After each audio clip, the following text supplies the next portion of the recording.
大家有没有想过一个问题？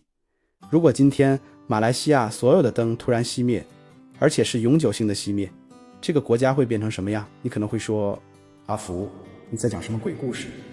大马有的是天然气，有的是太阳，怎么会没电？重点就在这里，如果我们真的有那么多电，为什么最近这2年全马最顶级的财团，那些平时连看都不看你一眼的巨头们，会像疯了一样，为了几个电厂的合同杀红了眼？你以为他们在抢的是生意？不，他们抢的是在这个 AI 时代，甚至是在接下来的文明收割期里，唯一能换成真金白银的硬通货电力。很多人看马股都在看 YTR Power 涨了多少， TMB 的股息香不香？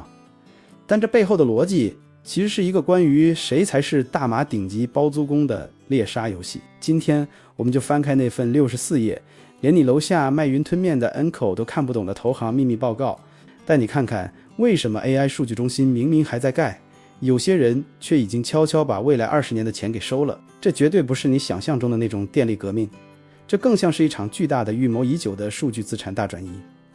来，我们看一个数字，34653，这是2025年第3季度大马的用电需求，单位是 GWH。 听不懂 GWH 没关系，你就把它想象成一桶一桶装着电的水桶。在2025年，我们国家的需求创了历史新高，这很奇怪，对不对？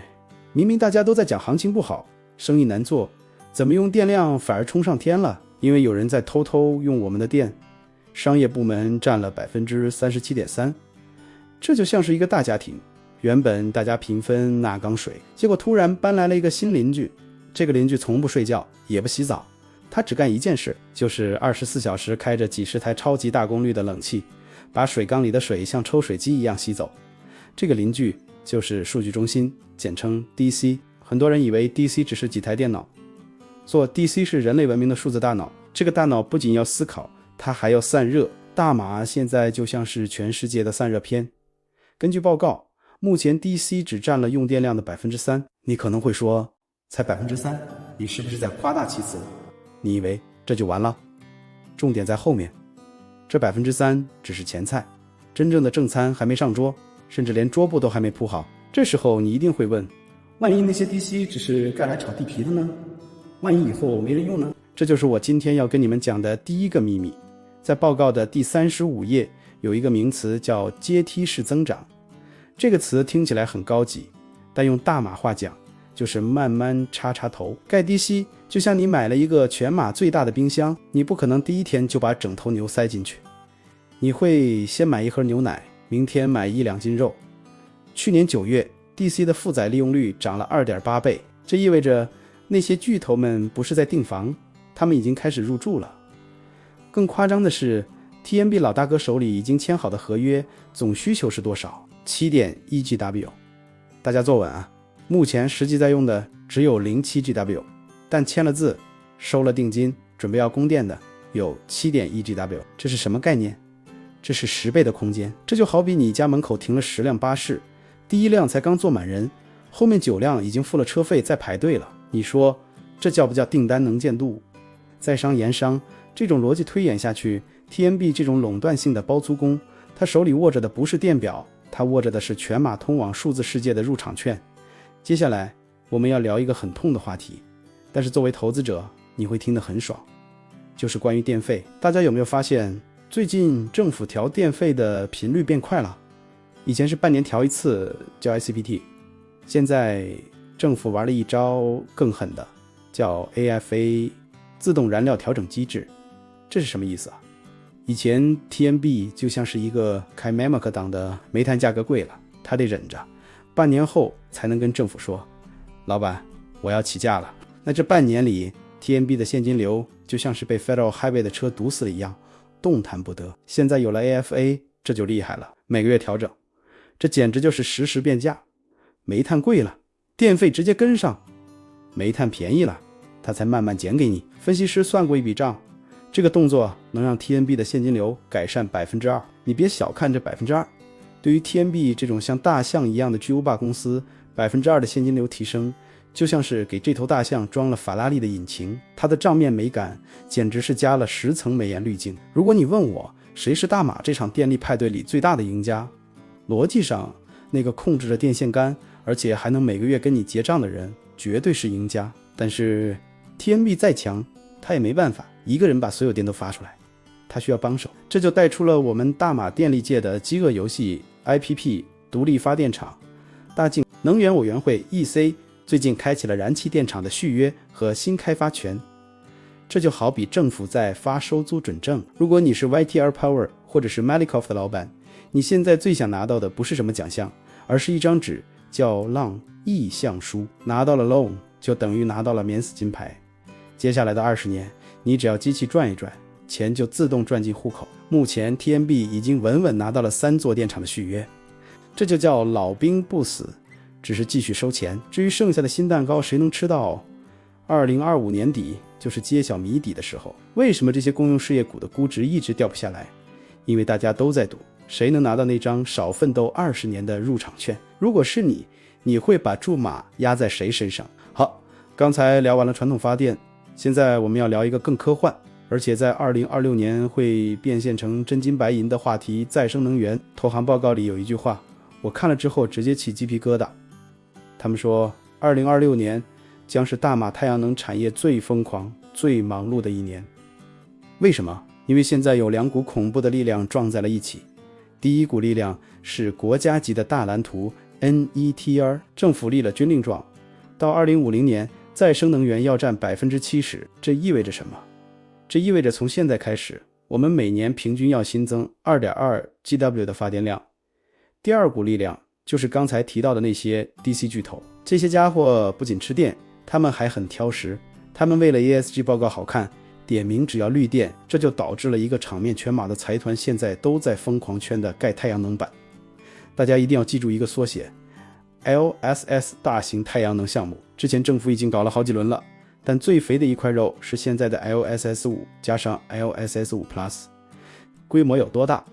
接近 4GW， 而且政府说了2027年前必须全部完工。大家算一下，这对那些 EPCC 就是负责承包工程的公司来说，是整整59亿令吉的合同机会。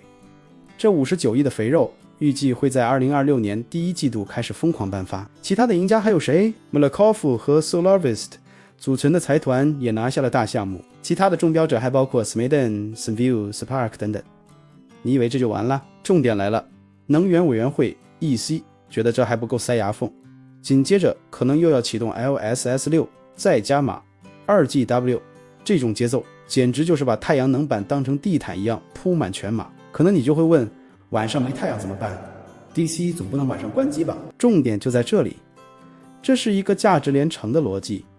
太阳能有一个致命伤，它就像你女朋友的脾气一样，阴晴不定。太阳公公下班了， DC 那些24小时跑的服务器怎么办？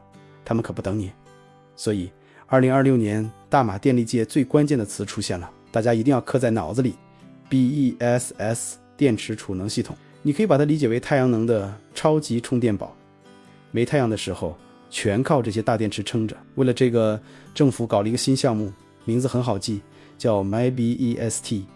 这不是什么选美比赛，这是4个巨大的电池资产。谁赢了？上个月结果揭晓， Gemuda 成了最大的黑马。你以为 Gemuda 只是盖捷运挖隧道的？不，他们现在开始囤电了，他们直接拿下了4个 BSS 项目中的其中2个。但这背后的逻辑映射非常深。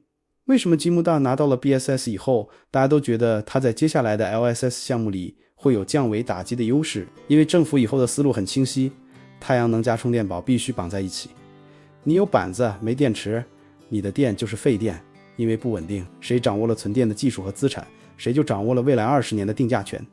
这不再是看谁有地盖板子的时代了，这是看谁能控制能量流向的时代。在2026年，这些拿到合同的公司业绩底气会硬到比你还硬，这哪里是发电，这简直是在印钞票。顺便跟那些家里想装太阳能板的朋友们打个预防针。2026年1月1号开始，大马的太阳能政策要变天了。以前那个叫 NEM， 你卖电给 TNB 是1:1抵消，现在改成了 Solar ATAP。 这个词听起来很亲民，其实背后是公平贸易。新政策下，你卖电的价格是按 SMP 系统边际价格算的，翻译成人话就是以前你是按零售价卖给 TNB， 现在你是按批发价卖给他，你回本的时间会变长。为什么政府要这么做？因为之前的1:1，其实是那些没装太阳能的人，也就是像我这种普通百姓，在帮那些有钱装太阳能的人付过路费。现在政府要大家各付各的，这从商业逻辑上叫可持续性，虽然对想省钱的屋主来说不是好消息，但对于整个电网的健康来说，这才是长久之计。讲了这么多利好，按照我的风格，必须给你们泼一盆冷水。大家听得热血沸腾的时候，往往就是最危险的时候。我们要防备这3个坑：一、成本的回马枪。现在中国在打击太阳能行业的恶性低价。以前大马的 EPCC 公司，就是那些帮人装太阳能的公司，可以买到白菜价的板子。如果未来成本上涨，而他们的合同又是锁定价，那他们的利润率会像被脱了皮一样难看。二、政策的紧箍咒。 Solar ETAP 虽然取消了 30% 的配额限制，但政府留了一手。他们说，如果电网不稳定，他们随时有权喊停，这就像是一个开关握在别人手里。